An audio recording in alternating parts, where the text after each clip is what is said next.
We began the instruction, and it was just the piece of the puzzle that was missing. We started making progress in reading and spelling, and her confidence grew, and it was just such an exciting time. I'm Nicole Holcomb, attorney by day and podcaster by night, a former educator, school counselor and administrator, and mom to a 9-year-old daughter with dyslexia, who loves all things Harry Potter, Minecraft, and science. A few years ago, she was identified with dyslexia, and our life seemed to turn upside down for a while, and quite literally. I created the Dyslexia Mom Life podcast to help you navigate the upside down journey of dyslexia. You got this. If you're wanting to thrive as a mom in this dyslexia journey, then you're in the right place. Let's get started. Hey there, welcome back to another episode of the Dyslexia Mom Life podcast. I'm your host, Nicole Holcomb. Thank you so much for listening. I know you have a lot of options when it comes to podcasts, and the fact that you chose to listen in today means the world to me. So thanks again for being here. Today, we are continuing with our Back to School mini-series, all focused on thriving this school year. We started our mini-series in episode 9, where I talked all about the Dear Teacher letter and video. I even shared an example of a Dear Teacher video with you in the show notes. And in episode 10, we heard all about dyslexia and anxiety from Dr. Megan Mann. She shared insights on anxiety and tips on prevention and intervention. Well, today we have Erin with us. She's the founder of the Nashville Dyslexia Center, where her mission is to provide hope and help for struggling readers by providing the very best individualized instruction by professional teachers. Erin has taught in public and private and homeschool settings and has a decade of experience tutoring students with reading challenges. On her website, she provides resources for families raising children who are struggling to learn to read.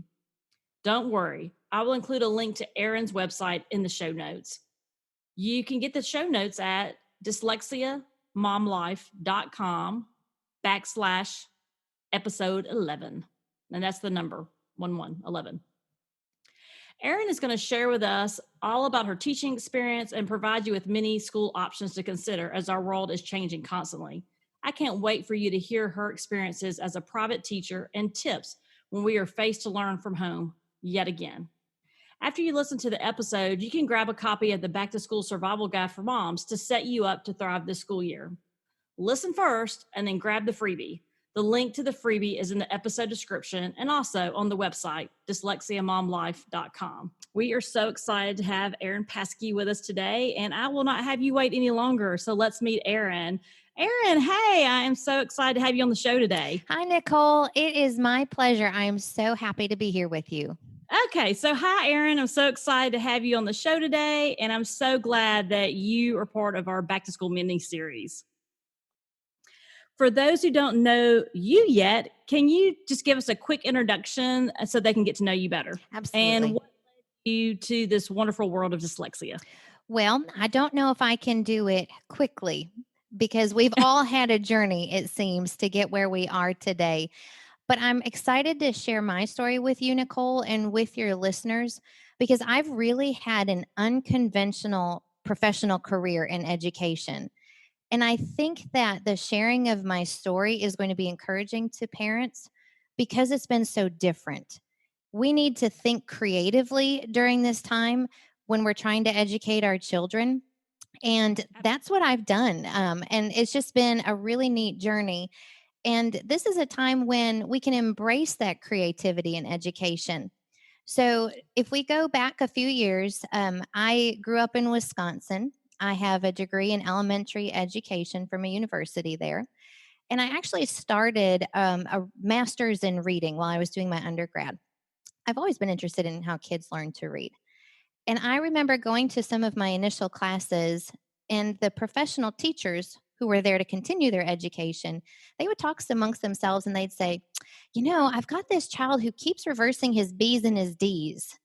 And I remember just kind of observing that and going, these are professional teachers who are continuing in a master's in reading, and they're kind of puzzling about some of these things. So I thought, okay, well, I'm going to be a newbie teacher. And So I ended up taking my first teaching job at a little private classical school in St. Louis. I taught fourth grade and I was the sole fourth grade teacher. It was just the tiniest, sweetest little school. And because it was so small, it didn't have any accommodations or services for students who learn differently. So one student came through my class that puzzled me and my husband. My husband was also an educator at this school as well. He had the same student. And this boy was really bright. He was gifted athletically. And yet, when it came to reading aloud, which we did a lot of, it was very literature rich, he really stumbled over his words. And it was very laborious and almost painful for this sweet little boy to read. And then his spelling and his handwriting just never really improved. And as a school, we really prided ourselves on spelling and on phonics because school had recently adopted an Orton Gillingham based program. Now, it's not a very well known one, and it has some excellent principles, but it wasn't really meeting the need of this particular student. And it Right. was kind of a sad thing, Nicole, because we wanted to keep him as a student, but he couldn't stay. And so I think he ended up going into the public school system. And he's the one child, well, among many, that I think many educators will look back and say, oh, if I only could have helped that student. I remember him very much. After that, Nicole, well, not after that, I met a family there at the classical school that wanted the flexibility of homeschooling. They wanted to travel and ride horses, but mom didn't want to be the educator. And so, because we had become friendly, they said, Erin, would you teach our two daughters at home? And this family was just a lovely family. They were entrepreneurs, just a really fun family. And I said, yes, this sounds like my dream job. And so, for 3 years, I was their teacher at home for these two sweet little girls. Going into it, I knew that the younger daughter, who would have been going into third grade at the time, I knew she struggled with reading. She was great at math, though. They called her the math queen at school. And so going into it, I thought, okay, well, now we can be one-on-one with instruction. We're really going to cruise and make a lot of progress in reading. And homeschool was a great situation for her. It took away the anxiety of the classroom, the fast pace of the classroom, and we could do things on her time and in her way. Well, I found that my teaching just wasn't what she needed. I was pulling out all the tricks I knew, from my teaching background from the classical school, and it just wasn't, we just weren't getting anywhere. And I remember even one time I was having her look up something in the dictionary, and she crawled under the table because she just couldn't bear to look at things in the dictionary, just couldn't do it. And I did not understand. So eventually we got to a point where she was tested by a local psychologist, and the diagnosis was dyslexia. And as I started researching, the light bulb went on. Everything started to make a lot more sense for me regarding this little girl I was teaching, but also that young boy that I had taught at the classical school. And looking back, I could almost guarantee that he had dyslexia as well. And I just didn't know. I just wasn't prepared as a teacher. Right. So the psychologist recommended the Barton reading and spelling system. And I said, I want to learn that. I want to be her tutor as well as continue all of her subjects. So we got that set up. We began the instruction, and it was just the piece of the puzzle that was missing. We started making progress in reading and spelling, and her confidence grew, and it was just such an exciting time. So I worked for that family for 3 years. And then my husband and I moved to the Nashville area where we are now. And I didn't know what I was going to do for a job when I moved here. And so praying about it. And I find this ad on Craigslist for someone else who needs a home teacher. Wow. I didn't know there were other families out there, Nicole, who were looking for home teachers. This is maybe 7 years ago now, well before this pandemic, and people have started looking for home teachers now. So I responded to the ad, and it was a retired Titans player and his family, and they wanted the freedom of homeschooling again. but mom didn't want to teach. And so they hired me to teach their daughter. And she did not have any learning differences. So it was just an opportunity to really enrich a child at home and give her the freedom to travel and to bake cookies and play with her cats and all those fun things she loved. Along the way, though, I continued tutoring for dyslexia. There were many students who needed help one on one after school or on weekends, and I became certified in the Barton system. Now, I worked for one more family after this second one, and this third family, the son also had dyslexia. And so I put to use the things I had been learning. And then I went back to the classroom for 2 years at a private school in this area, and I taught second grade. And I'm so glad I did. I'm so glad to have come full circle after starting in the classroom, gone to private school. I should say I started in public school, then went into private school, then homeschool, and then back into a school. And Nicole, I enjoyed it. I loved having a classroom and working with families, but I felt that I could make a greater difference by tutoring full time, one on one. And so 2 years ago, my husband and I opened the Nashville Dyslexia Center, and we solely provide tutoring individually for students with dyslexia or suspected dyslexia. So it's been a long journey, but this is finally the place where I feel like I'm making the greatest impact. And so I want to encourage families out there that are looking at different kinds of education to be creative. You know, think about what your child needs and what suits them best and try it. And what works for a couple of years or a year might not be the thing they need in a year or two. He or she might need something different. But there are lots of different opportunities for education today. Absolutely. And what I love about what you shared with us is, families do look different and individual situations look different. And it's interesting that, some of your first experiences with being the private teacher or the home teacher it was several years ago, right? And so now, as we see our students returning back to school after 5 to 6 months of a break of in-person instruction, it's really a unique time because we're able to see just all the creativity that's going into not only school schedules, the layout of the building, what's best for students, how do they learn best, and more than ever, I believe families are even more involved with those educational decisions. It's not I just sign up and my child comes to school. We live in the Atlanta area, and many of our public schools are giving options. Do you want to go hybrid? Some are going completely online for the first 6 to 9 weeks.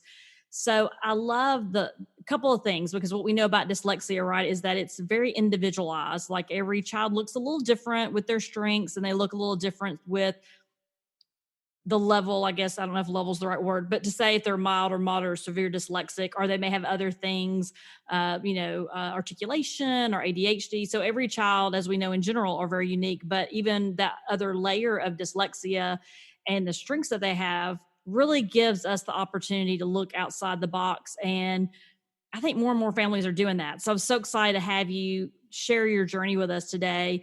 And I heard a few things, but I want to dig a little deeper when we think about, because I think even as families listen to this, it's August. So they've probably made a preliminary decision on this is what our school year is currently going to look like. But as we know, last year, that changed in 24 hours, at least in Georgia. So I want families to be thinking about, it's not always too late, and it may even be something you work on the next 6 to 12 months.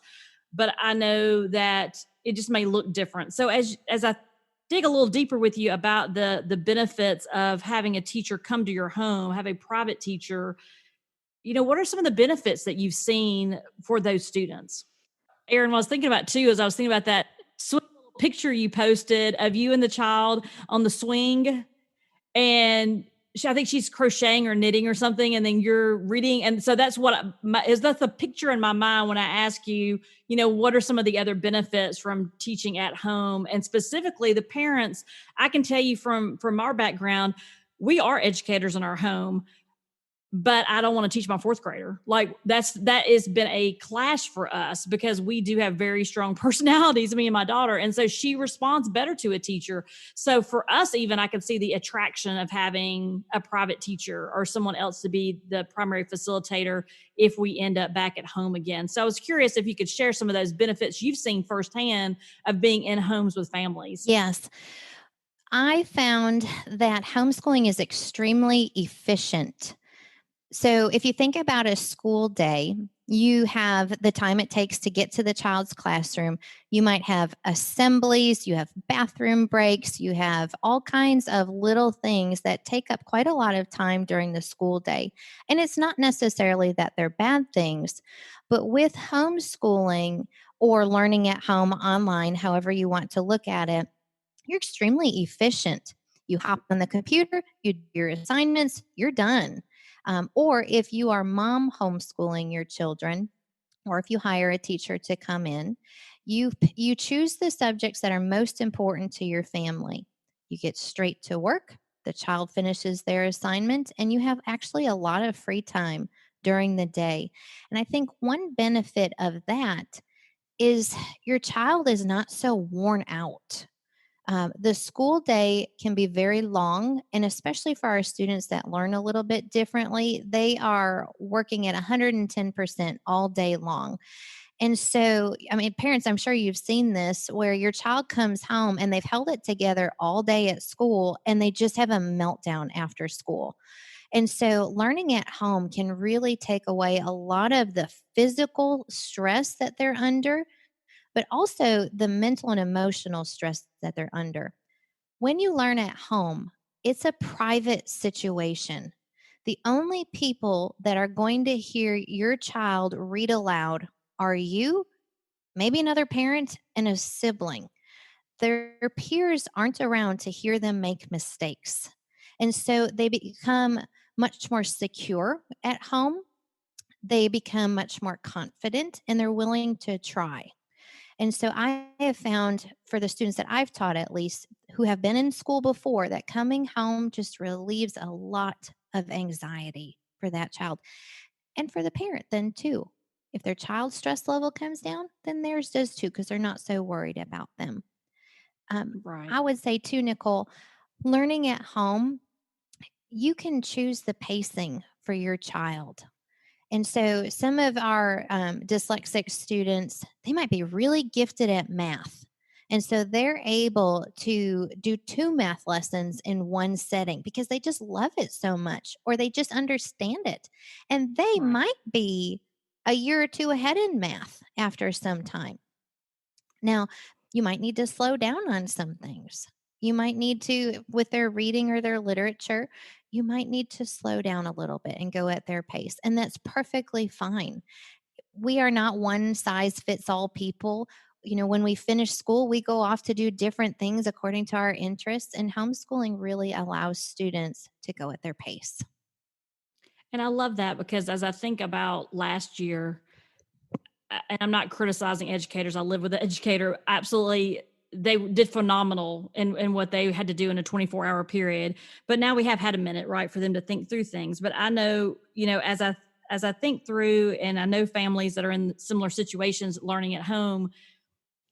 To me, it becomes very attractive because last year it was still we're going to be on the same school schedule. We're going to get all the subjects in. We're going to do all the work and having two full-time working parents, even though we were in the home, we were still had work obligations. It was very difficult and it did feel quite challenging some days. And so I love that you said, the beauty of learning at home. And let me be clear here, when we're talking about this, we are talking about homeschooling where you and the educator that's working with you are making decisions, as opposed to your school is just online and you've got someone in your home helping you just facilitate your day. I think that's very different because the first one does give you the autonomy to really choose the subjects, like you said, and really think through what's going to go toward their strengths, and then what days, it may be today's not a good day, and so maybe today we do less math because that's their weakness, or maybe that's their strength. And so, okay, well, we'll do two math lessons and maybe not do as much of whatever else it might be. And so I learned during the time we were home last year, I just had to make some of those decisions as a parent, even though it was pushing a little bit with the school. I just said, this is what we can get done. Right.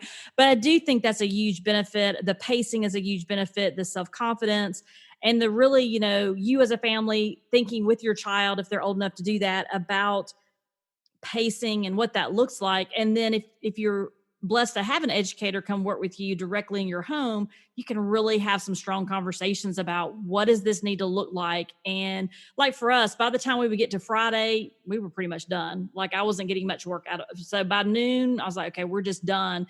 And I learned that after many, many weeks of just lots of struggles. Let me just say it that way.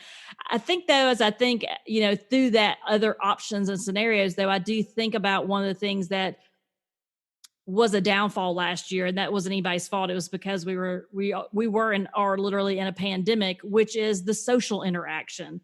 So how did the families that you worked with also still provide the opportunity for their child to the social emotional piece, because they are focused at home? There is not a classroom full of students with them, right? Which can be a benefit, but how do they, I guess, fill that gap and provide that other piece? I think I know what that is, but I'd love to hear from you as to how the families did that. Yes, that's a great question. And the question of socialization is a common one that I've heard from many parents. They say, doesn't my child need to be, around a lot of other children in order to develop those social skills? And I say this, and I mean, nothing funny or nothing negative about this, but I don't know that schools are necessarily the place that a child has to be socialized. And I think back to my own school experience, I don't think it's the job of schools necessarily to provide socialization. So the families I worked for, they involved their children at church. They took riding lessons with other children and horse competitions. They participated in sports, and they even participated in sports with the local school district, because here in Tennessee, if you're homeschooled, you can still participate in after school sports in your district.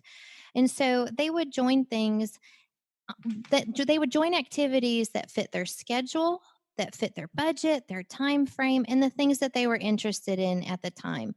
And what we found too is, if we go back to you mentioned the story of the girl on the swing crocheting while I read aloud to her.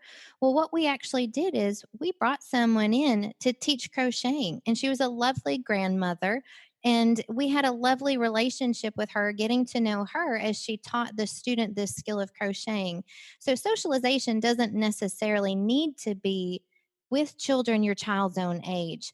In fact, it's a really good idea to teach your child to interact with people of all ages, all backgrounds, all abilities. That's what's going to make a well rounded child. And whether or not your student goes back into the classroom, those are rich life skills that they really need to have. And homeschooling might be the opportunity to really develop them. And you can train your child in what you think are the best ways to socialize with others. And I love that. And I love the part of really thinking, and I talk a good bit about this too, is that really figuring out where their gifts are, right? We all have strengths. And so we need to remember for the dyslexic to really give a lot to that, because there's so much other pieces that they feel inadequate, maybe too strong of a word, but maybe they start there.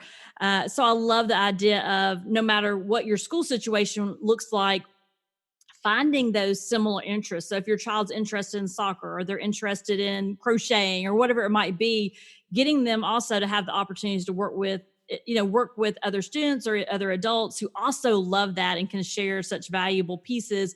And then they have that commonality, right? Because you may sit next to someone in fourth grade, but you may have nothing in common. Mm-hmm. And so what a wonderful way to also share each other's gifts. And so I love that. That's great. So you talked a little bit about, even when you moved, states that, let me just say on the side, I would have never thought to look on Craigslist, but hey, who knows, right? So that was a good segue though, for the next piece, which is, obviously you and I live in different states, but if parents are listening, if moms are listening and thinking, I'm a little curious about this, maybe this is a direction, where would someone go to find a qualified teacher? And the other piece of that is, I loved that you were so open to learning yourself. Because I think those of us that are great teachers are lifelong teachers, right? We're always wanting to learn more. We're always looking for other avenues to better ourselves and better what we know. But I also think about, is that overwhelming to a parent to think, okay, I've got to find a teacher, but then I also need to find someone who understands and can work with my dyslexic child or are willing to learn that. So what advice would you give to moms that are thinking, this is curious, maybe this is the direction I want to go, because I'm just not satisfied with where we are, or maybe it's just I'm going to tuck this in the back of my mind and start kind of thinking about this may be an option in the next 12 months or so, or the next 12 weeks, who knows. So could you share a little bit of advice as to how do I go about finding that teacher for my family? I think it's important to realize when you need help. And that's what you're saying is sometimes families do need outside help for their students. And so I found my jobs mostly through relationships, through the private school I was working at, through word of mouth for the third family, and then Craigslist of all places for the second family. And looking back on it, Nicole, that family and I, we laugh about it because they're very private and they go, "We can't believe we put something out on Craigslist." And I said, "I can't believe you did either." So We found each we found so each other. It was meant to be. But so I've had actually a couple of moms ask me that very same question recently. And I think you need to cast a wide net when you are looking for a teacher to come to your home, whether it's full time teaching every subject or just a subject or two.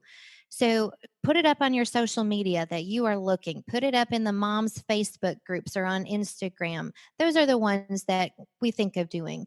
But I also think if you're involved in a church or in a social group, ask mhm. people there. Ask if it would be okay to make an announcement on Sunday, or stop by the Sunday school section and ask the teachers there. Is there anybody here with a teaching background that might be interested in helping me educate my children at home? And I think you might be surprised that there might be retired teachers who are interested in this kind of work. There may be recent college graduates who haven't found the right full-time position. So that's another idea is checking with your local college or university for students who might have just finished their degree and are qualified to help you at home. And so I think if you start early and you cast that wide net, you will find somebody that will fit your family really well. And I don't know about in Georgia, but here in Nashville, I'm hearing a lot about what they're calling learning pods. Here too. Okay, I think this is such an intriguing idea.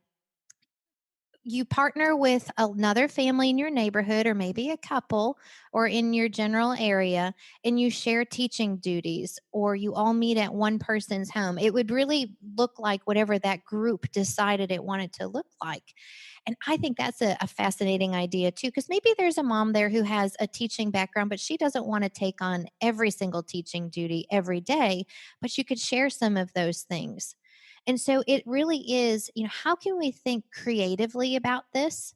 And, how can we think outside the box to find that right fit for our child? And I think it's out there. I really do. And I think too, the more and more I kind of watch around us as well, I notice that I have family that also teaches in Mississippi.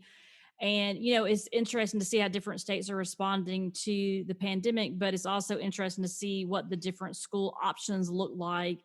And I think even more now, there may be a more of a job pool, because I think teachers are looking for other ways they can make an impact, but they don't necessarily feel comfortable being back in the classroom. Because as they think about managing, I know at some of the schools here, teachers are having to manage teaching, in the classroom a couple of times a week. And then the other days of the week, the students are at home. And so they're supposed to give instruction there too. And then, so it's just like there's lots of different ways they're having to do it, and they're having to do it all at the same time. And so, you mentioned first year teachers. I can't even imagine being a first year teacher this year, bless their hearts. And so I think more than ever, I think I love the idea of casting a large net, but I also think there may be more fish out there, right, so to speak, because people are looking for alternatives. And it's not necessarily that maybe a family is, I mean, maybe it is unhappy with the school their child is at, but maybe for medical reasons or health reasons, or just none of us really know what this is all going to look like when it's said and done. I love the other day, someone said, I don't think about this as my new normal, which is what a lot of us say. But the person said, I think about this as the future, the next future or something like that. And I thought that's such a unique way to look at things, because although we're all trying to make the best educated decision, we really just don't know, right? And so I think for some people, I don't want to say it's out of fear, but out of, when my child's in my home, I know what that looks like. And so I can just see even more families looking at maybe even not a traditional homeschool, but what does it look like to educate from home? What does it look like to learn from home? And like you said, even if it is that they're using the full-time model at school and they're having a private tutor work with their child, or whatever that might look like, that good combination. So I think you perfectly said it earlier, which is, again, it's just some decisions families have to make as to what is best for their child, what's going to work best for them. I know a coworker of mine here in Atlanta, their school is 100% virtual. And she's like, my husband and I have to work full time. So we have hired someone to come in our home and help. And so I don't know if that's a tutor or facilitator, an educator. I didn't ask a lot of questions, but people are already going and making those decisions even more now than maybe 7, 8, 10 years ago. Maybe those were people in very different situations. But I think now people are looking at it as, this is a real option and maybe we should really consider this. And it might make a mom feel more comfortable to know, the students just down the hall, if I need to walk down there and check on them, as opposed to I send them to school. Did they take their mask off? Did they wear their mask? Did the teacher take something off? Did they take a school picture? Are there too many kids in the hallway? I mean, these are all the things we're seeing on social media that everybody has an opinion about. So I just think that I just think it's a wonderful opportunity and conversation to be having. So I appreciate you being the one to have it with me. So it's great. I appreciate it. You used the word opportunity just a minute ago, and I think that is really key here. Things are changing, but it's creating more choice for parents. Maybe not a choice that they wanted to make, they're being forced to make, but with more choices will come, I think, teachers and schools who become more specialized. I think online education is only going to get better. I think families who choose homeschooling are really going to rejoice in that situation and grow better into that. And so I think in the long run, all of these choices are going to be a benefit for our students and are going to help them.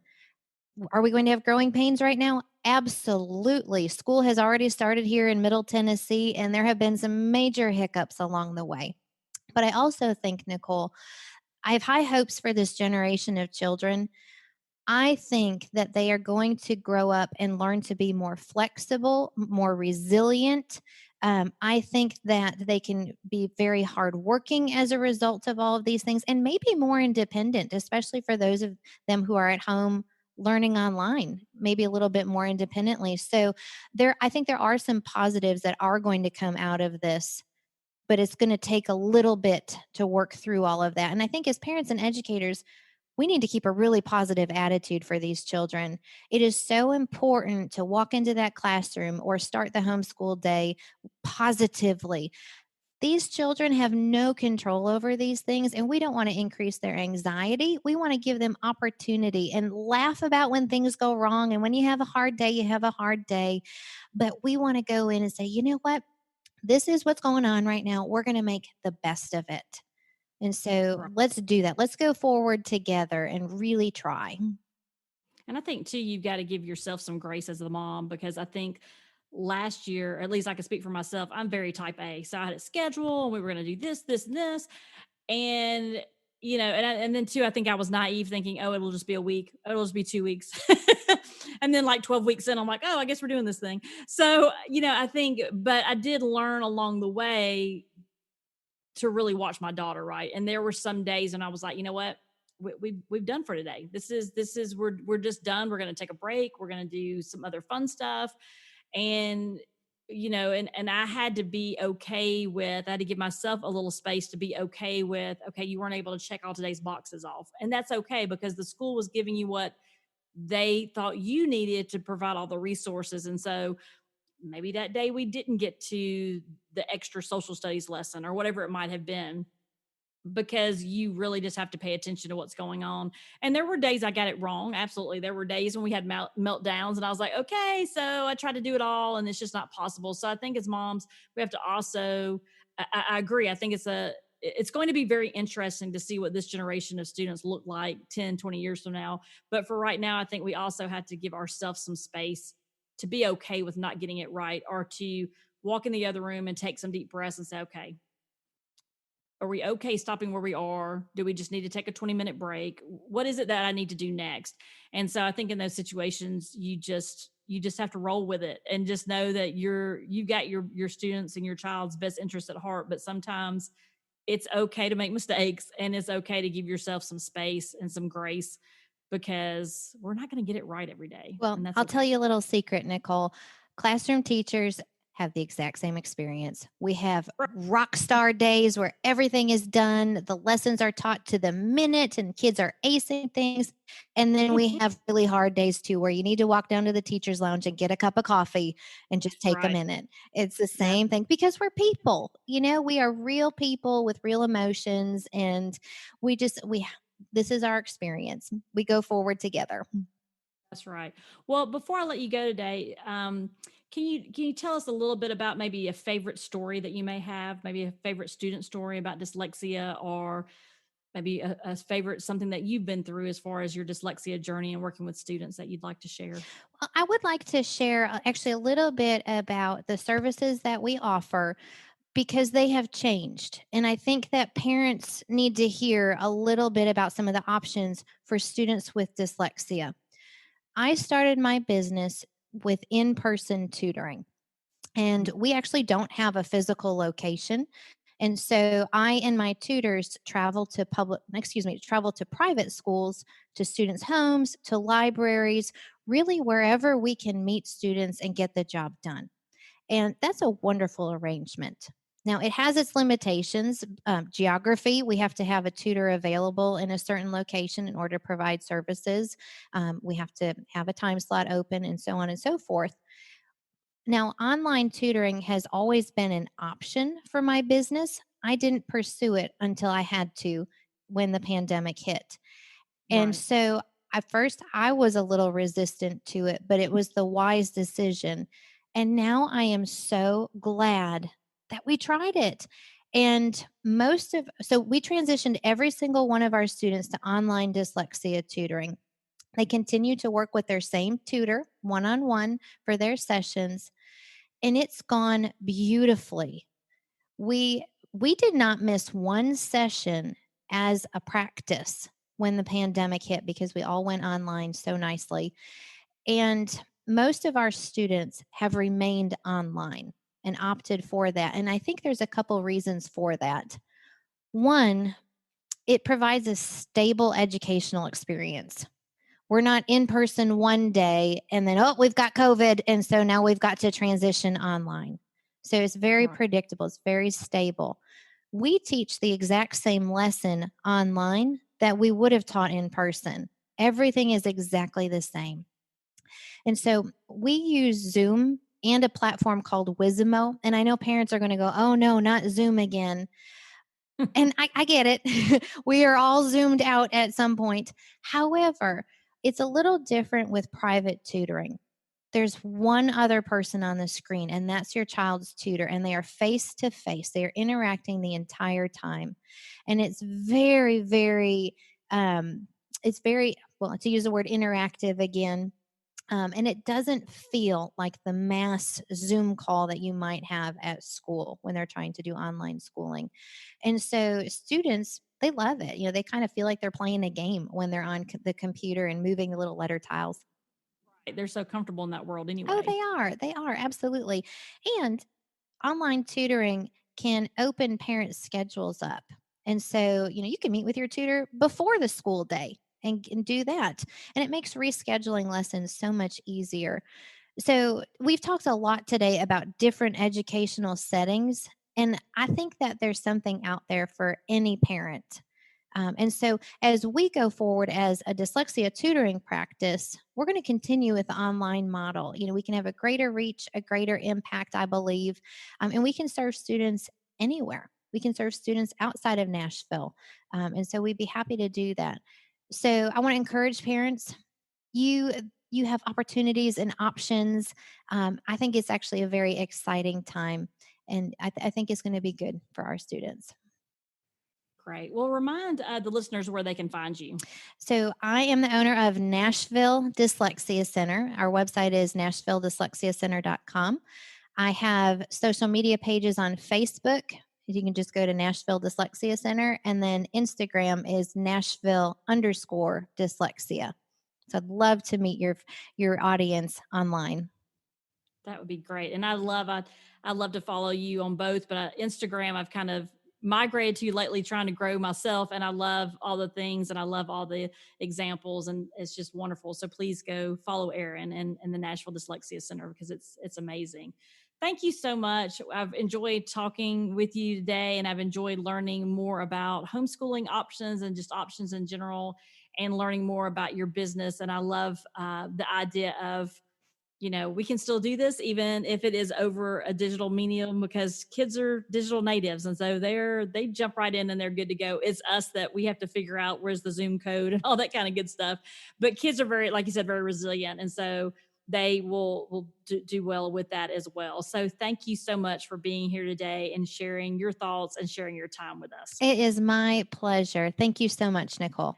I'd love to hear what you think about the podcast. So head over to iTunes or wherever you listen to your podcast and leave a review.